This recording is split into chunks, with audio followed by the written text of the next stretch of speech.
right, this morning we're opening a critical debate on the future of Nigeria's social security framework. We see the proposed push to increase pension contributions. We see PENCOM there is considering raising the bar beyond the current 18% rate.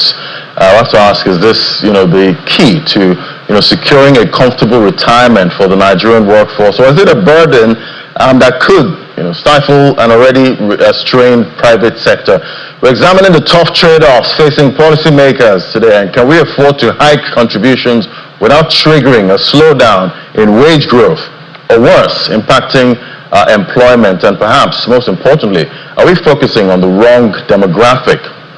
Does the real solution lie in increasing rates for those already in the system, or in the massive untapped potential of bringing millions of informal sector workers into the fold? All right, right now, join me for this conversation. We have Mr. Femi Okez, the Executive Secretary, Chemical and Non-Metallic Products Employers Federation. It's great to have you on the show, sir. Good morning.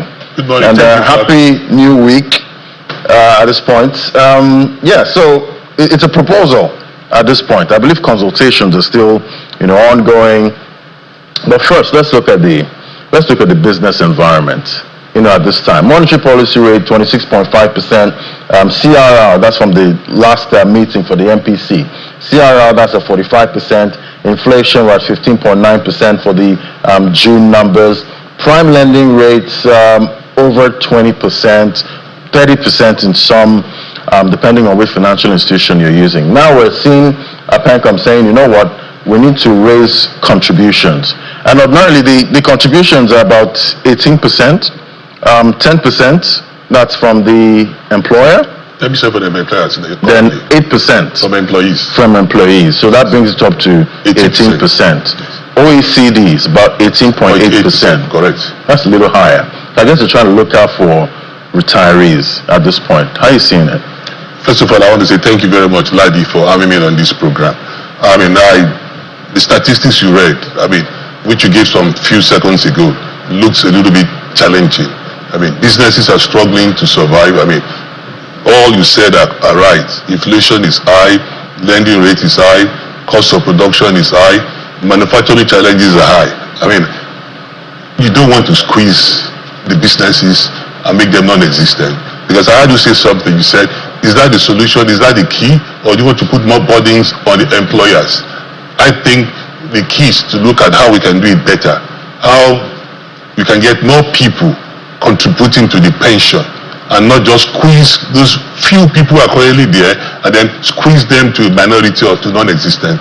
I like what you said, right. Shirley. Good. And as we said before, yes, they're consulting. It's not final yet, according to PENCOM, but it's just 8% higher. Is that going to hurt? It will kill a lot of businesses. Just 8%. 1% with harm will be disastrous. Just like you said, I think they need to go back to the drawing box. They need to consult. They need to discuss. You said OECD is 18.8. Currently, they're trying to match OECD. Are we trying to match are we trying to match OECD by what? Because currently we're 10 for employers, employees 8, making 18. But what we're hearing from, what we're hearing from PENCOM is that it will go to 15 for employers, and employees will be increased by 3%. That will be huge. That will be huge. And of course, we're also hearing them saying that they're going to ask businesses to pay 3% additional tax on wage bill. That is huge. That will destroy a lot of businesses. All right. Yes. So for the current emoluments right now, let's imagine it's a 500,000 naira salary. Current employer contribution is about 10%. That's 50,000 naira. If raised to 12, proposal 60,000. For 1 million, that's 100,000. Then it'd be 120,000. That's if it's raised to about 12%. That's for employee emoluments at this point. So, fine. Each cost, because I can imagine a company that has maybe 1,000 workers. That's a lot of money. It is. So, what would you say? What would you say is a trade-off here? Is it timing? Is you don't want it now or you don't want it ever? No, good question. I think we need to go back to the basics. I mean, let's look at how the businesses are doing now, the challenges businesses in the country are facing. All the statistics we gave were very germane. Each cost in wage bill, each cost in energy, manufacturing costs are there. A lot of the companies are having huge stocks they cannot sell. So these are big challenges. And also, I mean, looking at the prevailing economic situation, this is not the time to do so, because if you do such now, a lot of workers will lose their jobs, and both in the formal and informal sectors. And a lot of them also, a lot of businesses are struggling to survive now. So there's going to be a lot of challenges for us to face. I mean, it looks 1%, 2% looks minimal, but it's huge. The effect is huge on the wage bill, on the companies. So that's what we must realize. Not just if pension contribution, goes up, that's more cost, for the business. Of course. Is there a way businesses can somehow adapt? It'll be difficult to this. Okay, it'll be difficult for businesses to adapt. I think number one, what the PENCOM should be doing is talking with all the stakeholders. Which is what they're doing, I believe. They're not talking much with us. They're not talking much with the employers. They need to come back to the business and talk with them. And of course, you know that there are three stakeholders. You have employees, you have employers, and the government. PENCOM represents the government, as it were. Let them come and talk to the employers. Talk to us, have a meeting with us. We give them an advice. Because employees will love this, right? Don't assume they will love it. Oh, okay. Everybody would like to have increase in his purchasing power. Your purchasing power increase. We are talking about what you can buy with what you are earning. It doesn't really have to be you contributing more.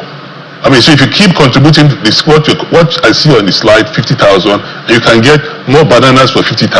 They jump at it. Instead of going to 60,000 and getting fewer bananas or fewer rice or whatever. Even though it's saving for their future. The future, I hope the future will come. Because you see, they have to be alive today to survive to be the future. What the challenges we have in the Nigerian economy is that get everything sorted out. Let it be an holistic approach. Look at the total cost of doing business in Nigeria. The energy cost, inflation cost, the GDR, and all you said, all the statistics, right? Make it attractive. More businesses will thrive. More investors will come to the country. Things will move around for good. It will be a win-win situation for everybody. Right. That I think is the approach. So I'm guessing if the situation was different now, yes. Let's imagine interest rates were about maybe 13, 14% or 15%. That's the MPR rate. Yeah. Inflation was much lower, maybe single digit. Energy costs, it's huge. Moderate. Employers don't have a problem with that, with increasing contribution. Larry, the key fact is that it's a cost. If costs go down drastically, then we can judge or we can talk about it. We can look at it. We can look at different options. Because we're in it for a long time. But you don't just come in and say, give us 3% increase, do this and do this. We need to go back and talk. The issues are, and of course there are structures, there are procedures for this to be taking place. They shouldn't jump those procedures. They shouldn't come on the air.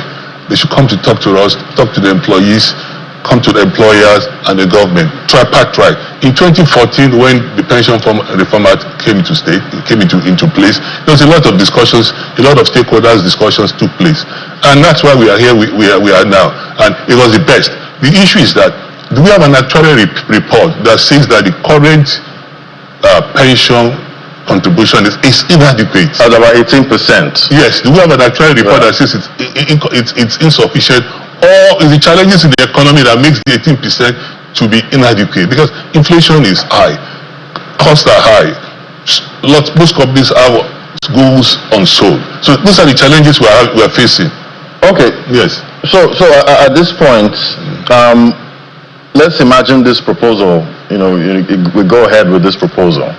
At this point, what safeguards do you think can be put in place to actually make it work? Which proposal? That's one-way traffic? Increasing the, No, I don't think we should be considering increasing the proposal. Now, let's talk about the proposal. Let's discuss it holistically. Let them hear from our views, from employers' views, point of view. They shouldn't. So there are no safeguards I can put in place. The safeguards are There are not going to be safeguards to put in place until the situation in the country, economic situation improves. I mean, raw material cost is huge. Energy cost is huge. Manufacturing cost is huge. All these are the costs. We must look at a holistic way. Inflation is huge. Government must work on inflation, reduce inflation, control inflation. What they can buy with 50,000 will be more. They can buy more bread, they can buy more rice, they can buy more whatever it is with 50,000. Work on inflation, bring inflation down, bring costs down, all the costs across the board. And then the 50,000 they have can earn them a lot, they can buy more. I really wish we had an economic magic wand that we could just, I don't know. Bring everything down I pray to where so. we would like to see it. I pray so. Because it almost seems at this point, with the amount of currency devaluation we've seen so far, also when it comes to inflation, it almost seems like most of the benchmarks we had before, it's almost like we have to start moving them either higher, at this point, maybe trying to match up, with what the Naira can actually get, at this point. So I think maybe that would be their thinking, seeing that, the currency has devalued so much. No, but that's not the way to, that's a one-way approach to look at it. You have to look at it holistically. I mean, if you just increase the bill, what you want to do is increase wage bill, increase cost of doing business in Nigeria. If you do that, it will have tremendous effect. A lot of people will shut down. Right. A lot of companies will go to Ghana. A lot of companies will go to elsewhere. So and I don't think that's the intention. You don't want to lose jobs. There'll be job losses. Trying to, get more pension in. Excellent. There'll be job losses, and the few people who have jobs will have huge challenge also. With inflation going up, how much can you increase it? I think we need to just come down to the business and let's follow the procedure. There are procedures. Let government do what it needs to do. Work on inflation, bring costs down, etc. I mean, recently look at the cost of raising power. Most of us have to get source of power sources ourselves. All right. So those are the challenges we are facing. Consultations are still ongoing at this point. I would definitely believe they will come to the employers. We're looking forward to that. PENCOM will speak to the employers.